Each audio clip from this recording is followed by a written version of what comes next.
Jake Morrison walked through the long hallway of Kepler Station, his boots making sharp sounds on the metal floor. The ambassador had made this walk 100 times before, but today felt different. Today would be the last time he entered the Galactic Council chambers as Earth's representative. The station buzzed with activity as aliens from dozens of worlds moved past him. The tall gray Zenthari floated on their hover platforms, their large eyes looking down at him with the same cold expression they always wore. The short, stocky Valkyrie hurried by in their formal robes, carrying data tablets and speaking in their clicking language. None of them paid much attention to Jake. After 3 years, they still saw humans as junior members of the council. Jake stopped at the massive doors of the council chamber. The carved symbols of 50 different worlds covered the surface, each one representing a species that had earned full membership. Earth's symbol was there too, but it was smaller than the others and placed near the bottom. Even the door reminded humans of their place. Captain Lisa Hayes stood waiting by the entrance. She wore the blue uniform of the Earth Defense Fleet, and her hand rested on her sidearm. The aliens didn't allow weapons in the council chamber, but Lisa always wore hers anyway. It was one of the many rules humans chose to ignore. "The vote is already decided," Lisa said quietly. "My contacts in the Zenthari delegation told me they have the numbers. Your colonization proposal will fail." Jake nodded. He had expected this. The Galactic Council moved slowly on everything, but they moved especially slowly when humans were involved. For 3 years, Earth had tried to play by their rules. For 3 years, humans had been patient, diplomatic, and reasonable. It had gotten them nowhere. "How many ships do we have in council space?" Jake asked. 237, Lisa replied, "plus another 80 merchant vessels and 40 research ships. All of them are ready to move on your signal." Jake took a deep breath. President Clark had given him full authority to make this decision, but that didn't make it easier. Earth was about to gamble everything on a single move. The chamber doors opened with a deep rumble. Jake walked inside, with Lisa following close behind. The council chamber was enormous, with seats arranged in circles that rose up toward the ceiling. Each species had their own section, with the most powerful races sitting closest to the center. The Zenthari occupied the largest section, their hover platforms arranged in perfect rows. The Valkyrie sat opposite them, their ancient chairs carved from stone brought from their homeworld. Humans sat in a small section near the back. Earth had been granted only 12 seats, compared to the 50 that the Zenthari held, or the 35 that belonged to the Valkyrie. Even species that had joined the council centuries after Earth had more representation. Jake walked to the center of the chamber, where a small platform waited for speakers. The room gradually grew quiet, as hundreds of alien eyes focused on him. He had given many speeches from this platform, but none as important as the one he was about to deliver. Council Speaker Zethkar floated down from the Zenthari section. The ancient alien's skin was pale gray, and his large black eyes showed no emotion. He had led the council for over 200 years, and he had never shown any respect for human opinions. "Ambassador Morrison," Zethkar said, his voice carrying through the chamber's speakers.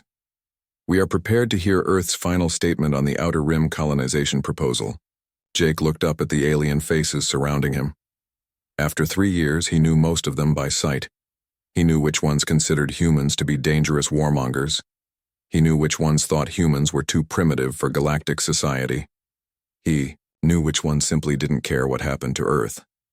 "Speaker Zethkar," Jake began, his voice calm and steady. 3 years ago, Earth joined this council with hope. We believed that we could work together with other species to build a better galaxy. We believed that our differences could make us stronger. Some of the aliens shifted in their seats. A few Valkyrie delegates whispered to each other in their clicking language. "We have followed every rule," Jake continued. "We have respected every tradition. We have waited patiently while you debated our proposals. We have accepted your decisions even when those decisions hurt our people." Zethkar's large eyes narrowed slightly.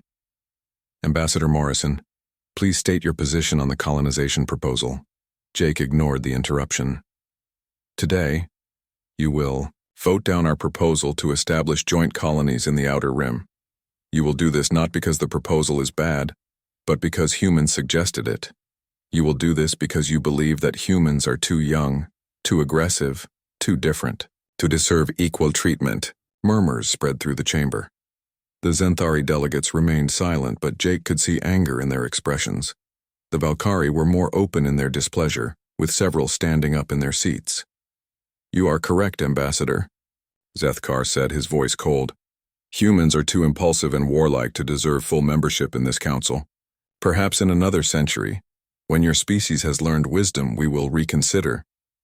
The chamber erupted in laughter. Zenthari made their hissing sound that passed for amusement. Valkyrie clicked their approval. Even the smaller species joined, eager to show their loyalty to the dominant powers. Jake waited for the laughter to die down. Then he pulled out his communication device and activated it. The small screen showed a direct connection to Earth Defense Command. This is Ambassador Morrison, he said clearly. Execute Exodus Protocol immediately. The laughter stopped. The chamber fell completely silent. Every alien in the room stared at Jake with confusion and growing alarm. What is the meaning of this? Zethkar demanded. Jake put away his device and looked up at the speaker. The meaning is simple. Earth is withdrawing from the Galactic Council, effective immediately. Every human ship, every human citizen, every human asset will be removed from Council space within 72 hours. The silence stretched on for several seconds. Then Zethkar began to laugh again, but this time he laughed alone. You cannot be serious, the speaker said. No species has ever left the Council voluntarily.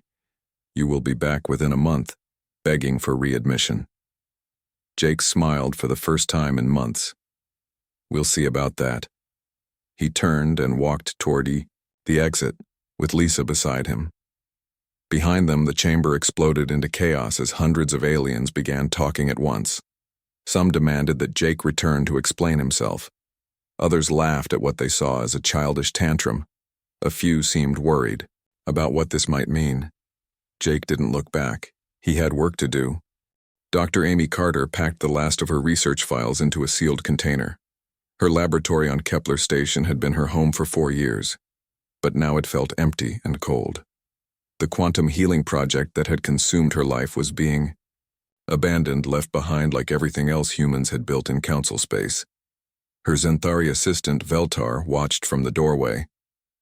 The tall alien's large eyes showed confusion and something that might have been sadness. Dr. Carter, this makes no sense, Veltar said in his flat mechanical voice. The quantum healing technology could save millions of lives. Why would you abandon such important work? Amy sealed the container and looked around the lab one final time. The equipment here was worth more than most planets produced in a year. The research data represented decades of work by the best minds from a dozen worlds. All of it would be useless without the humans who understood how it actually worked. We're not abandoning it, Amy said. We're taking it with us. Every formula, every test result, every breakthrough. You can keep the equipment, but the knowledge comes with us. Veltar moved closer, his hover platform making a soft humming sound. But the other species contributed to this research too. Surely you cannot claim ownership of everything.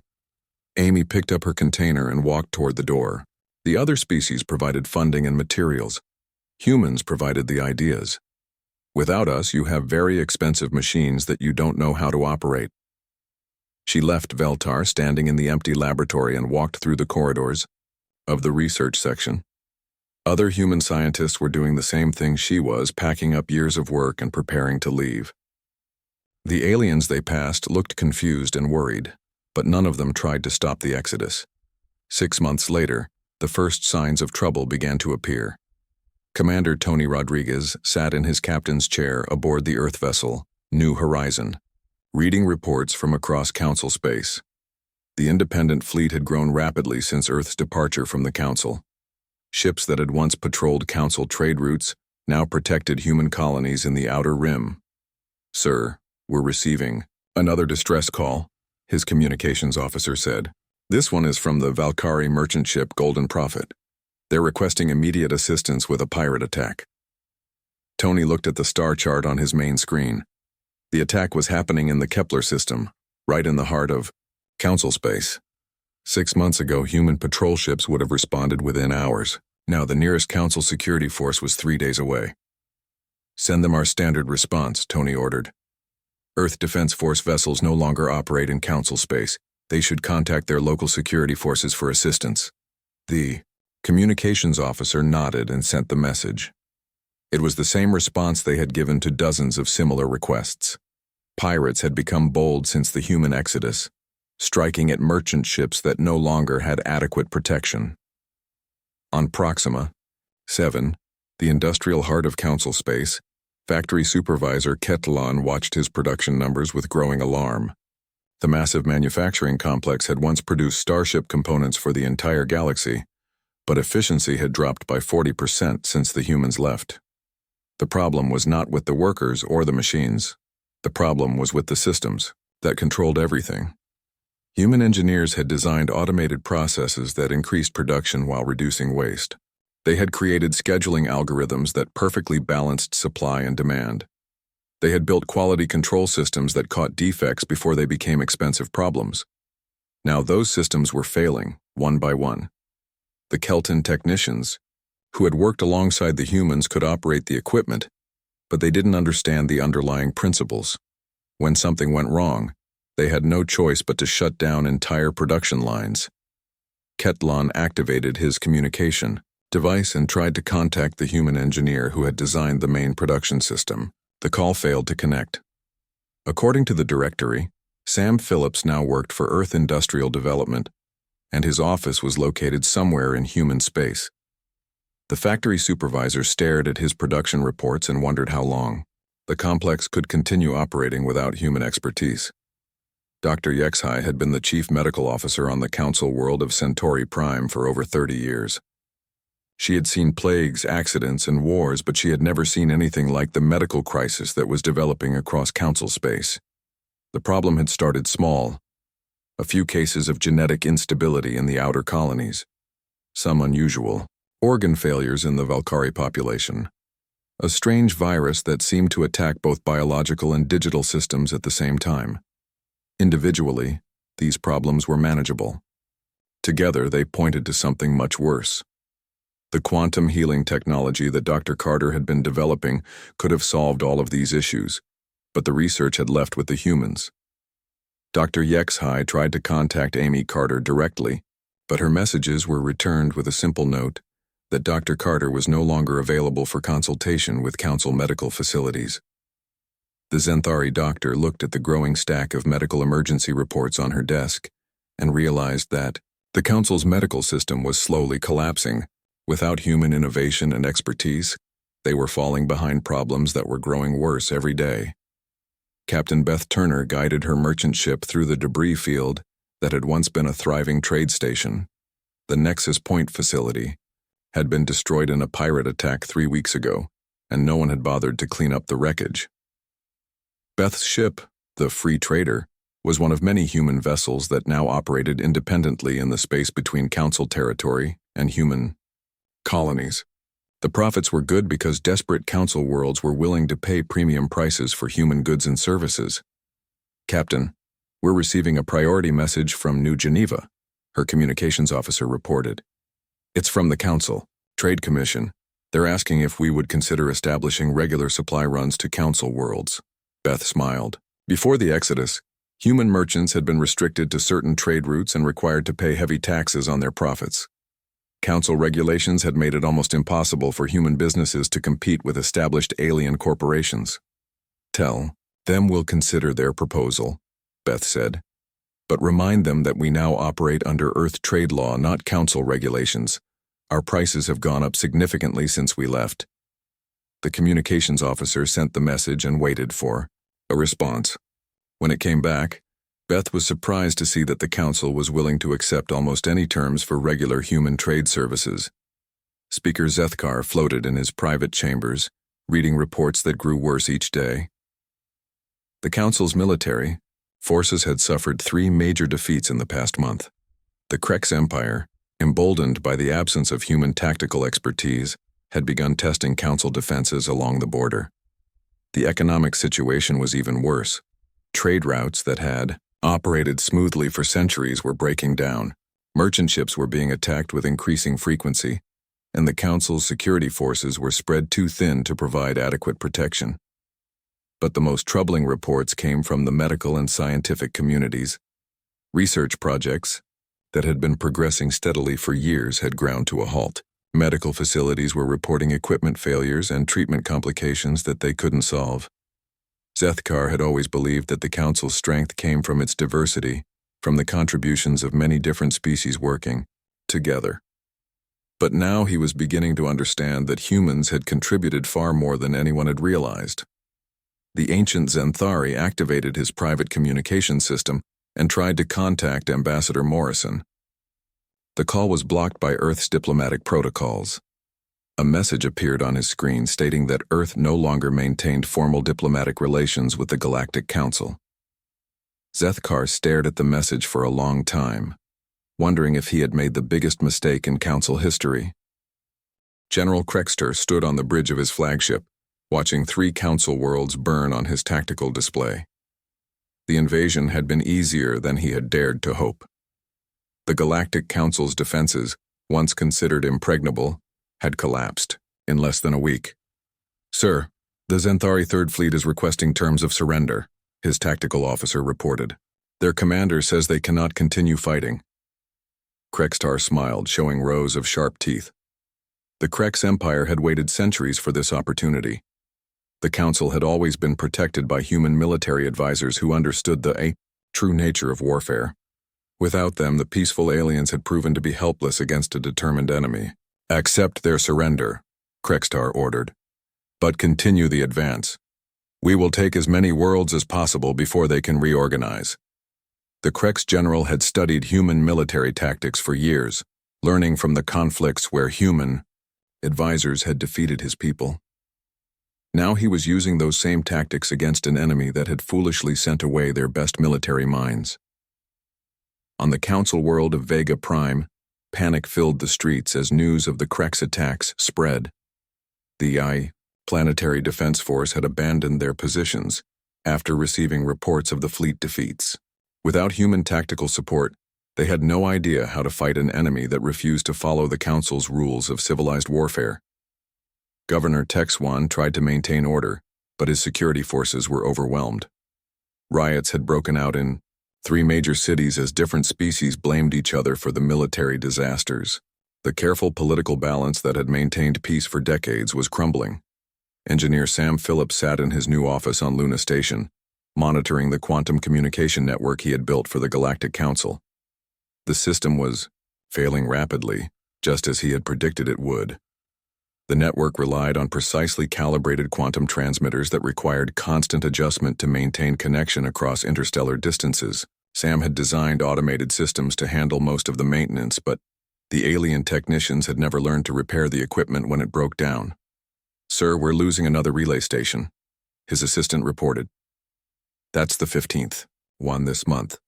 The Council is requesting emergency technical support." Sam looked at the network status display. Red warning lights showed communication failures across dozens of star systems. What had once been an instantaneous network was now reduced to scattered pockets of connectivity. "Send them our standard response," Sam said. "Earth Technical Services no longer provide support for Council infrastructure. They're welcome to hire us as independent contractors at our current rates." Those rates were 10 times higher than what the Council had paid when Earth was a member. So far, they had been unwilling to pay the premium for human expertise. The communication failures were having effects far beyond simple inconvenience. Trade orders were lost or delayed. Military coordination became impossible. Emergency services couldn't respond to disasters. The careful efficiency that had kept galactic civilization running was breaking down system by system. Captain Beth Turner docked her ship at the orbital station above New Geneva, the Council's former capital world. The planet below looked different than it had a year ago. City lights were dimmer, and she could see smoke rising from several locations where food riots had broken out. The station itself showed signs of neglect. Docking bay lights flickered, with power fluctuations. Maintenance robots sat idle in their charging stations, their human-designed programming corrupted by system failures that no one knew how to fix. Station Manager Poltek met Beth at the airlock. The Valkyrie administrator looked tired and desperate, his usually immaculate robe stained and wrinkled. "Captain Turner, thank you for coming," Poltek said. "We desperately need the medical supplies you're carrying. The plague situation is getting worse." Beth nodded and gestured to her crew to begin unloading cargo containers. "I have antibiotics, surgical equipment, and 3 portable medical scanners, but I want payment in advance, and I want it in precious metals, not council credits." Poltek's expression showed his distress. "Captain, surely we can arrange more reasonable terms. We have been trading partners for years." "That was before," Beth said. "Things are different now. Council credits are losing value every day, and I don't know if your government will still exist next month." It was a harsh assessment, but Beth had seen the reports. The Krex Empire controlled 12 council worlds and was advancing on 6 more. The Nexus plague was spreading faster than medical teams could respond. Food production was failing on dozens of agricultural worlds where human farming techniques had been abandoned. The station manager reluctantly agreed to Beth's terms. He had no choice. Human merchants were the only reliable source of advanced medical equipment, and New Geneva needed those supplies to prevent total collapse. Dr. Yexhai stood in the emergency medical center on Centauri Prime, looking at a patient whose condition defied every treatment she had tried. The Nexus plague attacked both biological and digital systems, creating symptoms that no single medical discipline could address. The patient was a Zenthari trader whose cybernetic implants had been infected by the plague. The biological components were shutting down his organs while the digital components were corrupting his brain functions. It was exactly the type of condition that Dr. Carter's quantum healing research had been designed to treat. "Doctor, we have 17 more cases arriving from the outer colonies," her assistant reported. The transport ship's medical bay was overwhelmed. Dr. Yexhai closed her eyes and tried to think. Without human medical technology, she was treating 23rd century diseases with 20th century methods. The plague was spreading faster than they could treat it, and every day brought new variants that their existing treatments couldn't handle. She activated her communication system and tried once again to contact Dr. Carter. This time, instead of an automated rejection, she received a personal message. "Dr. Yexhai, I understand you're facing difficult challenges. Earth Medical Services would be happy to assist you with consultation and treatment protocols. Our current rate for emergency plague response is 5 million credits per day, plus full diplomatic immunity for our medical teams. Please contact our office on Luna Station if you wish to proceed." 5 million credits per day was more than most worlds spent on healthcare in a year. But as Dr. Yexhai looked at her overcrowded medical facility and the growing list of untreatable patients, she realized they might have no choice. Admiral Vorthak of the Zenthari Defense Fleet received his orders with a growing sense of doom. High Command wanted him to stop the Krex advance at the Rigel system, but they had given him no additional ships or resources. The human tactical advisors who had once helped plan Council military operations were gone. The sophisticated battle management systems they had designed were failing without proper maintenance. The aggressive patrol strategies that had kept the Krex Empire in check for decades had been abandoned in favor of traditional Council defensive tactics. Those traditional tactics were proving useless against an enemy that had learned from human military doctrine. The Krex forces used hit-and-run attacks, concentrated firepower, and rapid advancement techniques that overwhelmed Council defenses designed for formal, ceremonial warfare. Admiral Vorthak looked at his tactical display and saw the inevitable truth. Without human military expertise, the Council was losing a war they had no idea how to fight. On Earth, President Ryan Clark sat in his office reading intelligence reports from across the galaxy. The situation in Council space was deteriorating faster than even the most pessimistic projections had predicted. "Sir, we're receiving urgent requests for assistance from 47 different Council worlds," his aide reported. "They're offering significant concessions for immediate military support." President Clark set down the reports and looked out his window at the lights of New York City. Earth's economy was booming as human colonies expanded freely into the outer rim. The restrictions that had limited human growth for years were gone, and the results were remarkable. But the collapse of galactic civilization was not what Earth had wanted. Humans had left the Council to gain respect and equal treatment, not to watch the galaxy burn. "What's the status of our defensive preparations?" Clark asked. "All human colonies are secure, sir. The Krex Empire hasn't made any moves toward our territory. They seem focused on former Council worlds." Clark nodded. Earth was safe for now, but that could change quickly if the crisis continued to spread. The time for making a decision was approaching, but it would have to be on Earth's terms. Speaker Zethkar stared at the holographic display showing the current state of Council space. Red markers indicated worlds under Krex control. Yellow markers showed planets affected by the Nexus plague. Orange markers represented worlds experiencing civil unrest or economic collapse. Less than 30% of the display remained green. "How many member species have formally withdrawn from the Council?" Zethkar asked his aide. 14 so far, sir," the young Zenthari replied. "The Altarians, the Rigelians, and the Capellan Union all declared independence yesterday. They're seeking bilateral trade agreements with Earth." Zethkar closed his large black eyes and tried to process the magnitude of the disaster. In 800 years of Council history, no member species had ever withdrawn. Now they were leaving in groups, abandoning the alliance that had maintained galactic peace for centuries. "What about our request for emergency assistance from Earth?" He asked. His aide hesitated before responding. "Ambassador Brooks rejected our proposal. She said that Earth would not provide limited assistance in exchange for minor concessions. She used the exact words from our rejection of their colonization request." The irony was not lost on Zethkar. 3 years ago he had dismissed human concerns as unimportant. Now those same humans held the power to save or destroy what remained of galactic civilization. Ambassador Helen Brooks sat in her office on Luna Station, reviewing the desperate messages that arrived daily from Council space. Each one offered more concessions than the last, but none of them offered what Earth actually wanted. Her communication system chimed with an incoming priority message. The sender was listed as Private Citizen Zakar. Helen recognized the code name immediately. Speaker Zethkar was trying to open unofficial communications. She accepted the call, and the ancient Zenthari leader appeared on her screen. He looked older than she remembered, his gray skin pale and his large eyes showing exhaustion. "Ambassador Brooks," Zethkar began carefully. "I hope we can speak as individuals, not as official representatives." Helen leaned back in her chair. "Of course, Speaker.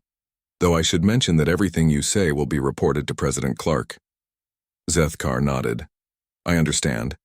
I wanted to discuss the possibility of Earth providing medical assistance for the plague situation. We would be willing to pay substantial fees." "How substantial?" Helen asked. 10 million credits per world, Zethkar said. "Plus immunity for your medical teams and access to any research data they develop." Helen almost smiled. A year ago, the Council had refused to pay human doctors equal wages to their alien counterparts. Now they were offering fortunes for basic medical assistance. "I'll pass your offer to our Medical Services Division," Helen said. "But you should know that Dr. Carter's team is very busy with our own colony worlds. It might be months before they could spare time for Council patients." Zethkar's expression showed his desperation. "Ambassador, surely we can reach some accommodation. The plague is killing thousands daily." Helen ended the call without responding. Earth would help eventually, but only after the Council learned the true cost of their prejudice.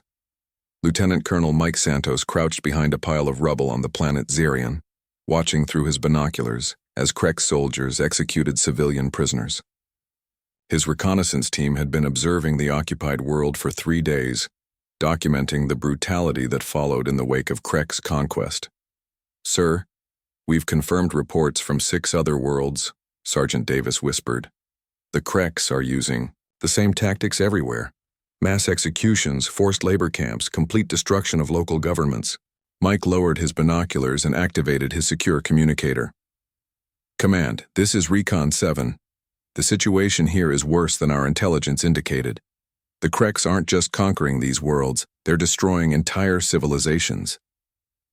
The response came quickly from Admiral Rodriguez. Understood, Colonel. Continue observation but do not engage. We're not at war with the Krex Empire. Mike watched another group of alien civilians being marched toward the execution site and felt sick.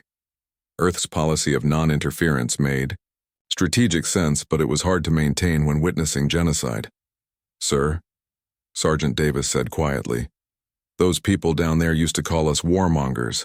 They said humans were too violent to deserve respect. Now they're dying because they don't know how to fight back.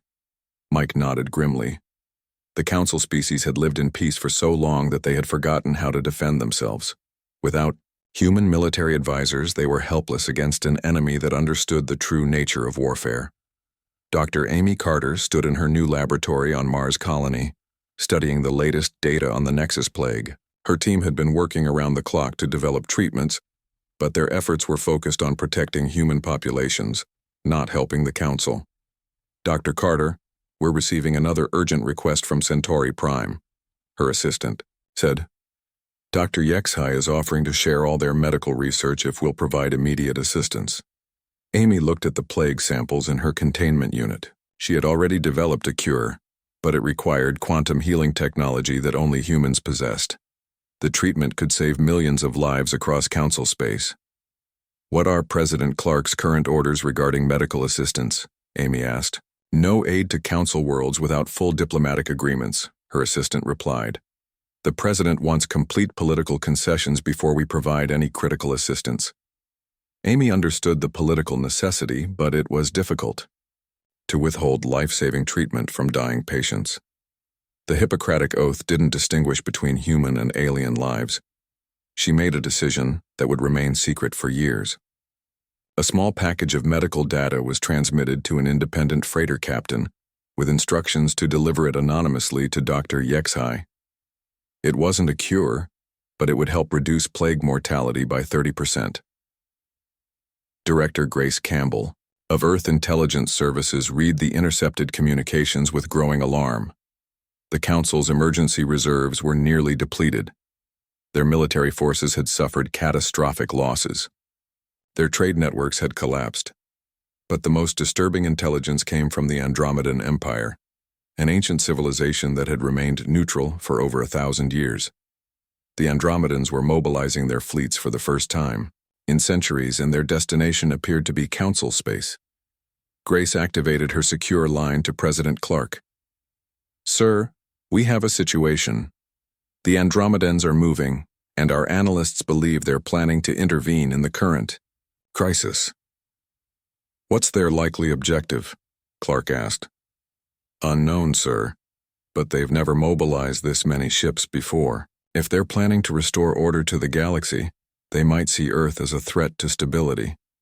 Clark was quiet for several moments. What's your assessment of our defensive capabilities against an Andromedan fleet? Grace consulted her tactical reports. Our technology is superior to the council species, but the Andromedans are far more advanced than we are. In a direct confrontation, we would likely lose. The president sighed. So we need to end this crisis before it escalates further. How much longer can the council hold out? Based on current trends, complete collapse within 6 months, Grace replied. After that, we'll be dealing with refugee populations in the hundreds of billions and a power vacuum that the Krex Empire won't be able to fill.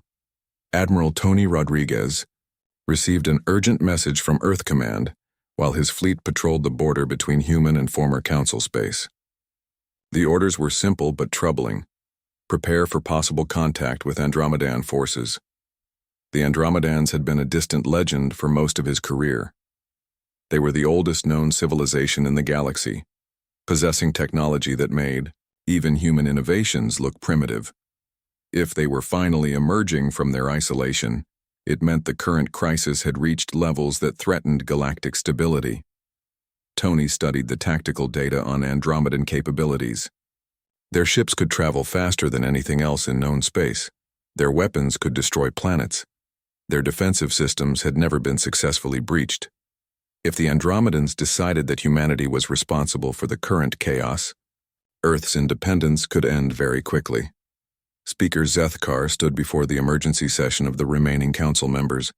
Only 23 species were still represented, and half of those had indicated they would withdraw within days if the situation didn't improve. The Andromedan Empire has contacted us directly, Zethkar announced. They wish to meet with Galactic leadership to discuss the current crisis. Worried murmurs filled the chamber. None of the remaining council members had ever seen an Andromedan. Their technology was so advanced that they rarely bothered with direct communication. What do they want? Asked the Valkyrie representative. They want to meet with whoever is actually capable of restoring galactic stability, Zethkar replied. They have indicated that they will only negotiate with Earth. The chamber fell silent. After 2 years of crisis, even the most stubborn council members were beginning to understand the truth. Humans had become the only force capable of restoring order to the galaxy. The question was whether Earth would be willing to save the civilization that had rejected them, and what price they would demand for salvation. General Krexter stood on the command deck of his flagship as it entered orbit around New Geneva. The Council's former capital world lay defenseless below him, its orbital defenses destroyed, and its government in complete disarray. 2 years of conquest had given the Krex Empire control over half of former Council space. Sir, we're receiving surrender transmissions from the Planetary Defense Force, his tactical officer reported. They're requesting terms for civilian protection. Krextar smiled coldly. The Council species still believed in civilized warfare, even as their civilization crumbled around them. They had never learned the harsh lessons that humans understood, instinctively, that survival required strength and weakness invited destruction. Ignore their requests, Krextar ordered. Begin orbital bombardment of military targets. We'll discuss terms after they understand their position. The general watched as his weapons lit up the night side of New Geneva. The Council had spent centuries building a peaceful society, but peace was a luxury that only the strong could afford. Without human protection, they were learning the true cost of their idealism. Director Grace Campbell sat in her secure briefing room on Luna Station, surrounded by holographic displays showing intelligence data from across the galaxy. The situation had deteriorated beyond anyone's worst projections. Ma'am, we've confirmed the fall of New Geneva, her intelligence analyst reported. The Krex Empire now controls 63 former Council worlds. The remaining Council government has relocated to a refugee fleet in the outer spiral. Grace studied the tactical display. Red markers covered more than half the galaxy, representing worlds under Krex occupation. The yellow plague markers had spread to over 200 systems. Only the green markers representing human territory remained stable. What's the status of the Andromedan fleet? She asked. Still advancing toward the galactic core, ma'am. Our long-range sensors show at least 50 ships, possibly more. They'll reach the conflict zone within 3 weeks. Grace activated her secure communication line to President Clark. Sir, we need to make a decision soon. If we wait much longer, we'll be dealing with Andromedan intervention instead of Council surrender. President Clark's voice came through clearly from Earth. What are the Andromedans likely to do if they arrive before we act? Unknown, sir, but their historical pattern suggests they'll impose their own solution to restore galactic stability.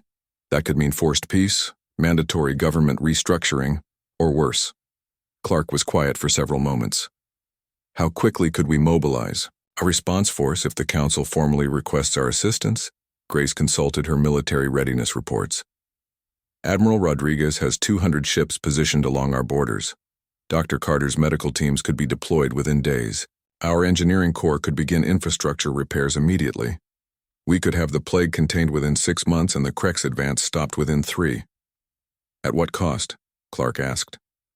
Total surrender of Council authority to human leadership, Grace replied. Complete restructuring of galactic government. Permanent human oversight of all military and economic policies. The president sighed. 2 years ago, we just wanted equal representation. Now we're talking about ruling the galaxy. Dr. Amy Carter stood in the medical bay of her research vessel as it approached the quarantine zone around Vega Prime. The planet below was dying from the most virulent strain of the Nexus plague yet discovered. Over 90% of the population was infected, and the mortality rate was climbing daily. Her medical team had volunteered for this mission despite the enormous risks. The official Earth policy was still no aid to Council worlds, but President Clark had quietly authorized a humanitarian mission to test their new plague treatments. Dr. Carter, we're receiving a transmission from the planetary surface, her communications officer reported. It's Dr. Yexhai. She sounds desperate. Amy accepted the call, and the image of the Zenthari doctor appeared on her screen.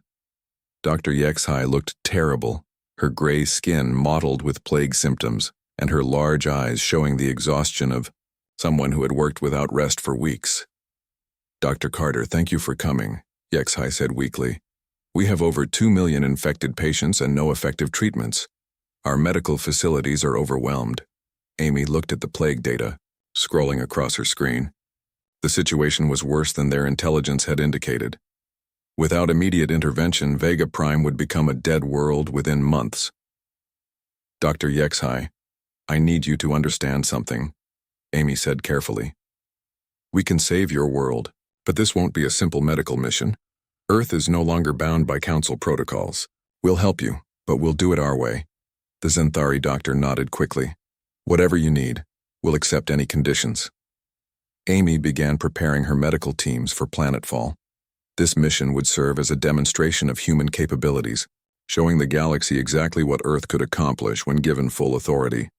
Admiral Vorthak of the Zenthari Defense Fleet read his final orders with a sense of profound shame. The remaining Council military forces were being disbanded, their ships either destroyed by the Krex or abandoned by crews who had lost faith in their leadership. His own fleet, once the pride of the Zenthari Navy, was down to 12 ships. Most of his officers had requested transfers to refugee transport duty, rather than continue fighting a war they had no hope of winning. Sir, we're receiving a priority transmission from the Council refugee fleet, his communications officer reported. Speaker Zethkar wants to speak with you personally. Admiral Vorthak accepted the call, and the ancient Zenthari leader appeared on his screen. Zethkar looked like he had aged decades in the past 2 years, his once proud bearing reduced to defeated exhaustion. Admiral, I have new orders for you, Zethkar said quietly. You are to proceed to Earth space immediately. You will formally request asylum for the remaining Council fleet and negotiate terms for our surrender. Vorthak stared at his leader in shock. Sir, surely there must be other options. Perhaps we could negotiate with the Andromedans when they arrive. Zethkar shook his head slowly. The Andromedans have made their position clear. They will only negotiate with the humans. In their view, Earth is the only remaining power capable of governing galactic civilization. The Admiral felt the weight of 800 years of galactic history pressing down on him.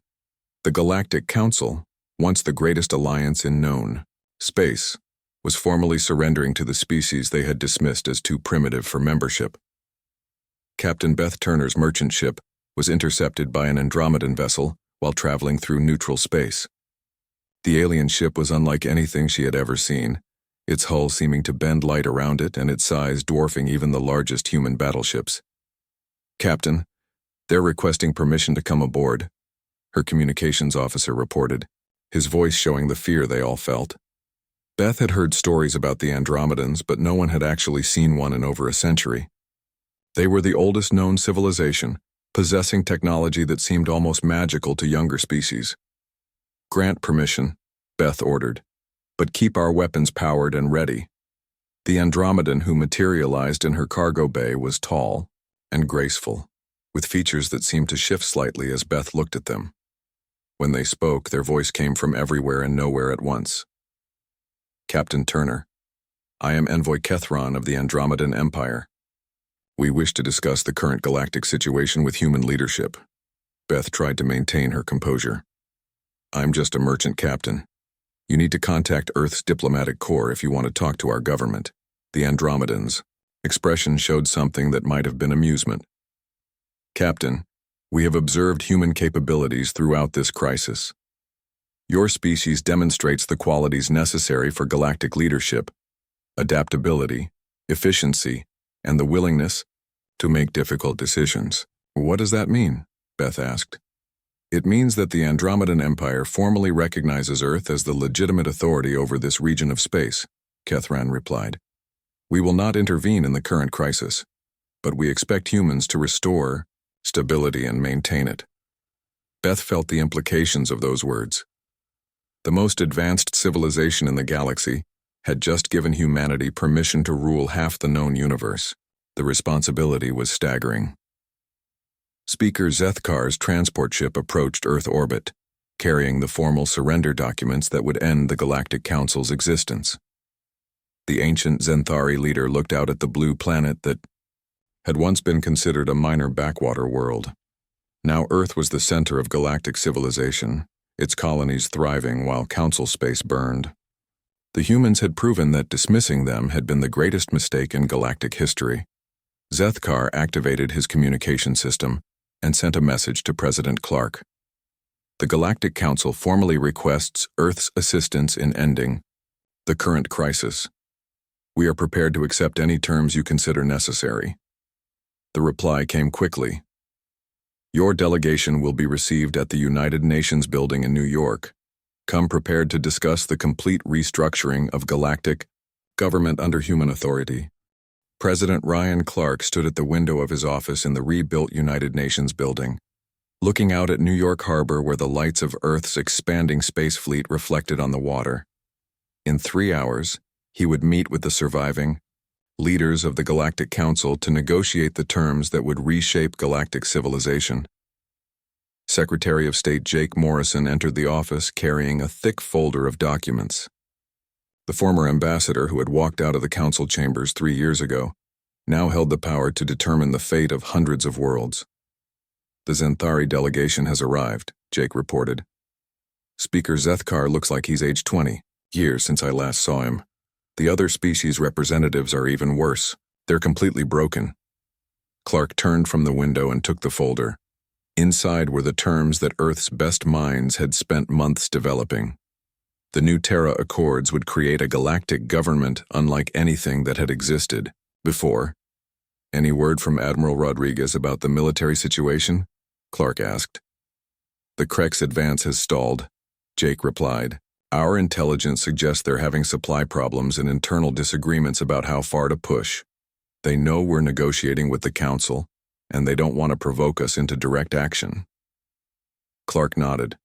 Earth's reputation for military effectiveness had grown during the crisis. Even the Krex Empire, drunk on their easy victories over Council forces, showed healthy respect for human capabilities. Speaker Zethkar sat in the waiting room outside the president's office, surrounded by the remaining leaders of galactic civilization. The Valkyrie trade minister sat hunched in his chair, his ornate robes replaced by simple gray clothing. The Kelton defense coordinator stared at the floor, unwilling to meet anyone's eyes. They were the survivors of the greatest political collapse in galactic history. 800 years of carefully built alliances had crumbled in less than 3 years, all because they had underestimated the species they considered too primitive for equal treatment. Speaker Zethkar, a human aide, announced, President Clark, we'll see you now. The Zenthari leader rose slowly and followed the aide down a hallway lined with portraits of human leaders. These were the faces of the species that had just inherited control of galactic civilization through sheer competence and determination. President Clark sat behind a large desk in the Oval Office, flanked by Jake Morrison and Defense Secretary Lisa Hayes. The humans looked calm and confident while the alien delegates appeared desperate and defeated. Please be seated, Clark said, gesturing to chairs arranged in front of his desk. I understand you have a proposal for us. Zethkar activated a small device that projected a holographic document into the air between them. President Clark, the Galactic Council formally surrenders all authority over military, economic, and political affairs in Council space. We request Earth's assistance in ending the current crisis and ask that you assume responsibility for galactic governance. Clark read through the surrender terms slowly. The document gave humanity complete control over territory containing over 300 billion beings. It was the largest transfer of power in galactic history. These terms are acceptable as a starting point, Clark said finally, but Earth has additional requirements. Jake Morrison activated his own projector. displaying the new Terra Accords. The document was longer and more detailed than anything the Council had expected. First, Jake began, all former Council species will be reorganized as autonomous regions, under Earth authority. Each region will have local self-government, but all major decisions will require human approval. The alien delegates shifted uncomfortably in their seats. They had expected some form of human oversight, but not complete political subordination. Second, Jake continued, all military forces will be integrated into the Earth Defense Fleet. No species will maintain independent armed forces without specific authorization. Third, all trade and economic policy will be coordinated through Earth's commercial authority. Former Council species will have access to human technology and expertise, but under terms dictated by Earth. Zethkar raised a trembling hand. President Clark, these terms essentially make our species into dependencies of Earth. Surely some form of partnership arrangement would be more appropriate. Clark leaned forward slightly. Speaker Zethkar, 3 years ago we offered you partnership. You laughed at us and called us too primitive for equal treatment. Now you're asking us to save a galactic civilization that you allowed to collapse through your own prejudice and incompetence. The room fell silent. The alien leaders had no response to that accusation because it was completely accurate. However, Clark continued, Earth is not interested in ruling through fear or oppression. Species that demonstrate competence and loyalty will earn increased autonomy over time. This is not permanent subjugation, it's a probationary period, while galactic civilization rebuilds. Dr. Amy Carter entered the room carrying a datapad with the latest reports from her medical teams. Mr. President, I can confirm that our plague treatment programs are showing success on 12 worlds. We should have the Nexus plague contained within 6 months if we're given full authority over medical policy. Clark turned to the alien delegates. Dr. Carter's teams are already saving millions of lives on your worlds. Our military advisors are ready to stop the Krek's advance.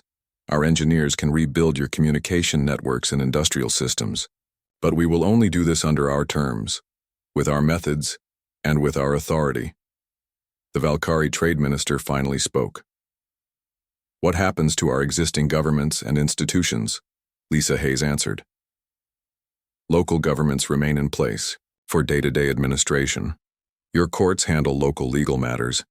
Your cultural institutions continue operating. But any decision that affects interstellar affairs goes through Earth authority.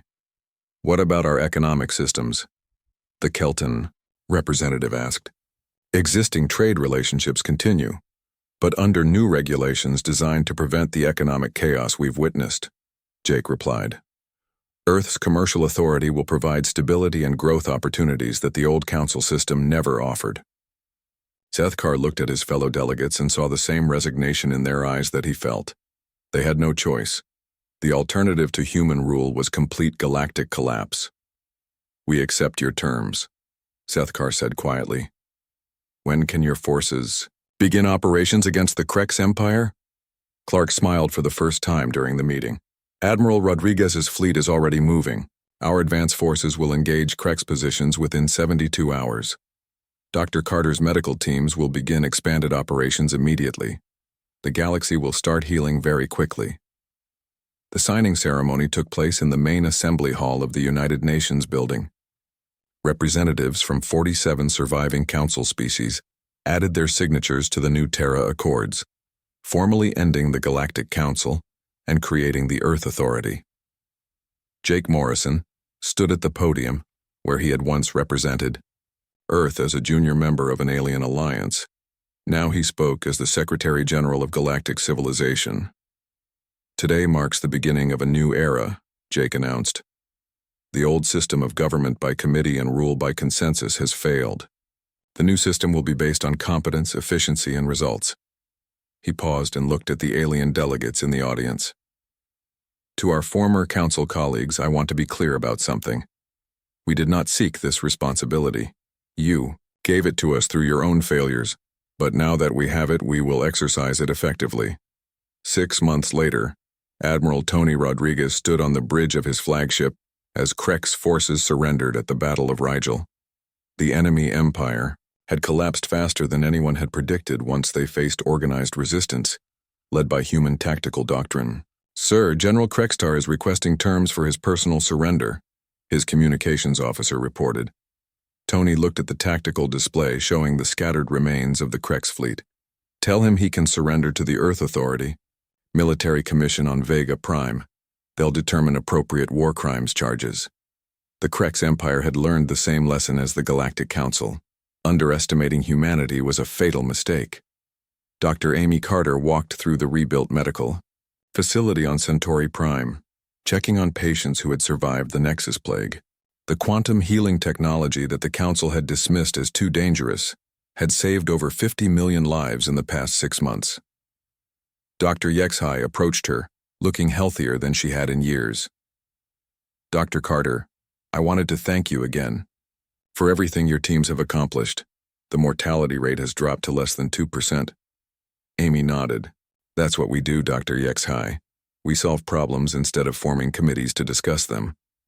The Zenthari doctor smiled slightly. I think I'm beginning to understand why the Andromedans chose to recognize Earth's authority. Results matter, more than procedures. 1 year after the signing of the New Terra Accords, President Clark stood in the same United Nations building where Galactic surrender had been negotiated. But this time, he was addressing a very different audience.